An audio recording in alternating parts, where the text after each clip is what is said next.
Hi everybody. Today we are looking at literary terms. A literary term is a technique a writer uses to produce a special effect in their writing. The first one we are going to talk about today is allegory. An allegory is a story, poem, or picture that can be interpreted to reveal a hidden meaning. The author does this to add different layers of meaning to their work. An example of this would be Hamlet. The ghost is an example of allegory because he represents Hamlet being haunted by the memory of his father. The next one we will look at is alliteration. Alliteration is the occurrence of the same letter or sound at the beginning of adjacent or closely connected words.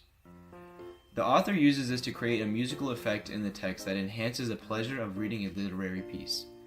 An example of this would be, "My Aunt Loris lost her life savings to the Lorax."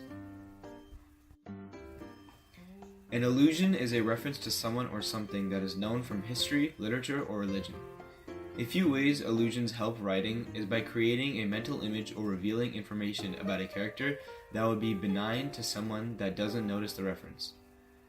Such an example is in Huckleberry Finn. When spotting Henry Clay's speeches on the table in the Grangfords' residence, Henry Clay, being the head behind the Compromise of 1850, alludes to the Grangerfords being pro-slavery. An analogy is when two things are compared for the purpose of explanation or clarification.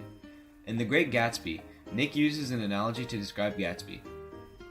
If personality is an unbroken series of successful gestures, then there was something gorgeous about him, some heightened sensitivity to the promises of life, as if he were related to one of those intricate machines that register earthquakes 10,000 miles away.